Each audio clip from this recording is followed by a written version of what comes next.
Hello, and welcome to my channel. I'm Fumi, and it is really great to be with you guys today. This is part 2 of my Rebrand series. In part 1, we saw some unfortunately inconsistent Sona art, so we worked on recreating my Sona from scratch. From there, my profile picture went from this to this. And now with a new profile picture and new character design sheet, I'm going to show you in this video how I redraw the original Sona art. I want to show you this process mostly because when I thought about committing to a certain style for my branding, I was really unsure whether or not I could. Mostly because my own personal style changes a lot. I dye my hair and change my aesthetic basically every other week. So the question really became, how do I maintain my brand identity while I'm constantly changing? If you have that same kind of problem, stick around and I'll show you how I fix that for me. As I talk through my process, I'm gonna go through each of these features to kind of check in and see what I need to keep or change. It'll all make sense as we start this process, so let's just get right started with my Devil Sona. First, let's check the proportions and body shape.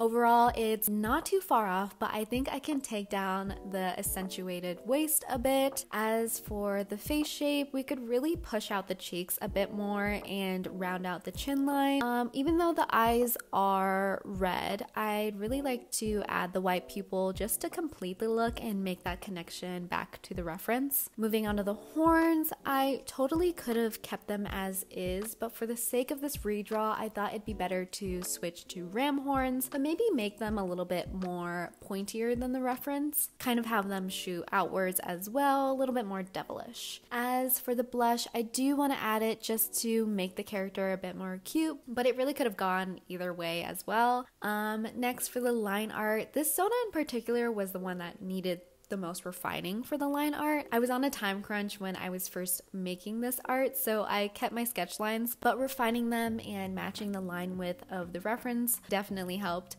As for the hair, it did seem a bit thin, so I opted to give it a bit more fluff, but honestly, I really liked the original hair, so maybe it would have been better to just keep it the same, but whatever. The one thing that I did keep the same though, that kind of diverged from the reference besides the hair color, was the skin tone palette. Since it was a devil version of my Sona, I didn't mind keeping that the same to kind of keep with that demon / death-like essence. And here you go with the before and the after. And next, let's go through my Halloween costume Sona, which is basically just a Bratz Pixie Sona, but this was kind of my imagined Halloween costume since during that challenge it was in October. Let's check the proportions and body shape. It's pretty tall in comparison to the reference. I think this is more of a leg problem than a torso problem though. From this overlay, I'll show you, you can see that the length from the knee to the waist area was different in proportion to the reference, so I took off some height there.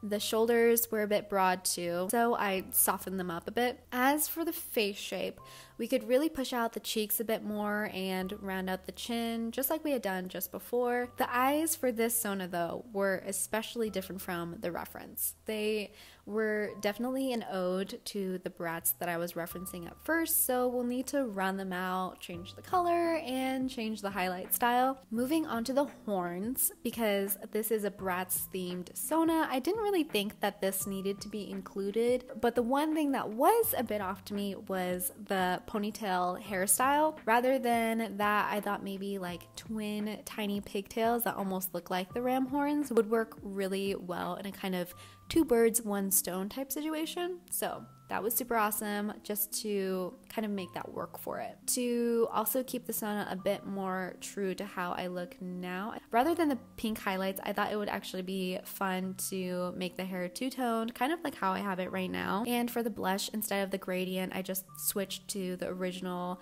so that was a super quick fix there. Next, for the line work, this Sona was pretty okay, just around the face was mostly where it needed to be a bit bolder. The palette was probably the biggest difference the original Sona had to all the other art, including the reference. So the clothes were fine, but I did want to fix up the skin tone and switch the lip color to something a little bit more subtle. But anyways, with that, here is the before and after. Since we are on the topic of themes, I thought I'd take a second to share with you a place where you can not only only support this channel, but also participate in 3 curated art challenges among many friends in my Discord. If you'd like to support this channel, feel free to join my subscription via my Discord server.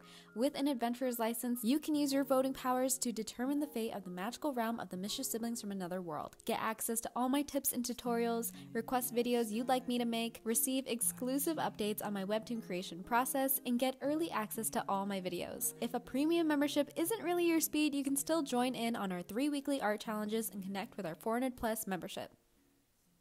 Alrighty, let's go through my next personal favorite, which is my angel Sona. As for the proportions and body shape, there wasn't really anything that stuck out to me that needed to be changed. It was pretty good there, even though the legs are kind of bent, so it's hard to tell, but it was good for the most part. For the face shape, it is so close, but then again, we could just round out that cheek just a little bit more. For the eyes, they are very different, but in terms of shape, they're pretty spot on. But I did end up just doing a little bit of cleanup for it, and I added a border around the kind of star-like pupil just to kind of make a connection to the reference, even though it's so different in color and kind of that pupil detailing. I'd like to keep it just because it looks really cool. So yeah, for the horns, I just quickly added that on because it did add to the character. I think I wouldn't keep the horns if it took away from the concept, but keeping the horns in really wasn't hurting the design. So the hair I think was fine too. It didn't really need much changing because it still kind of maintained the same essence my Sona has. I probably felt it didn't need a change because the clothing matched the reference enough that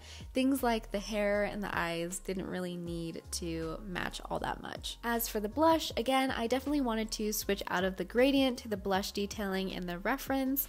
I think actually in all the Sonas I added that blush detailing, so I'm probably not going to say that again. But next for the line work and palette, not much needed to be changed as well, but I think when I went through refining, I did change the line art around the mouth a little bit just to kind of clean it up. And so here is the before and the after. And lastly, let's go through my dream wedding dress Sona, which, to clarify, is probably not my dream wedding dress.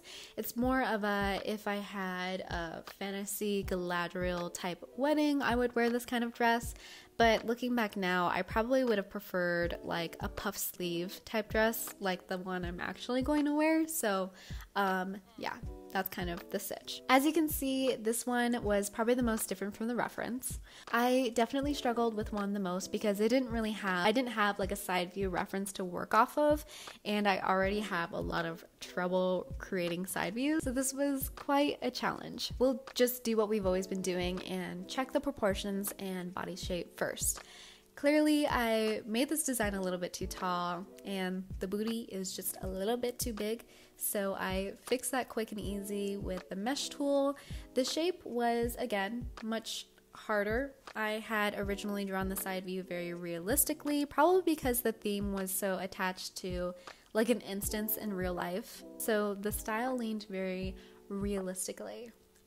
So I just redid the entire thing and I tried to shift the style to maintain the round like face, but definitely a more of a anime type style. Moving on to the eyes, they were closed at first, but I thought just having a little bit of red peek out might be a little bit better, so did that. And the ram horns, I think I could have gotten away with not adding them, but I don't know. I think the idea around this dress was a fantasy wedding, so adding the horns kind of did give it that more mythical, magical feel. Something that I wanted to change as well was the hair density.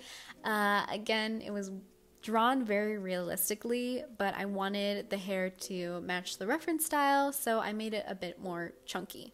Design wise as well, I think the gold clip was a bit and opting to do a ribbon kind of fit the Sona a bit better, but I think it would have looked better with that puffed sleeves dress. But I obviously didn't want to have to completely redraw the entire themed artwork. So anyways, next for the line work, I do think I still went a bit thin even in the redraw, but it doesn't look too far from the reference actually. It's just in all the other art that I did, the line work is actually a little bit chunky when it came to the outfits. But overall, you know, maybe it could have been thicker, but thinner kind of makes it a little bit more delicate and fitting for a wedding look. But yeah, it's passable. Lastly, for the color palette, there was quite a bit of like pink blushy undertone. I definitely used a different brush, so in my recoloring process I just simplified the shading a lot to, again, match the reference. Phew, okay. Here is the before and after, and we are officially done with redrawing all those sonas. I didn't think having 4 redraws was going to be too much, but it was a lot. Anyways, I hope you enjoyed this little exercise from this. I really just want to show that you're able to create a distinct style for yourself without compromising your own personal change. It's really about picking and choosing characteristics that stay consistent while enabling some flexibility in other areas. Anyways, like, subscribe, hit that notification bell, and comment down below which of the Sona art is your favorite.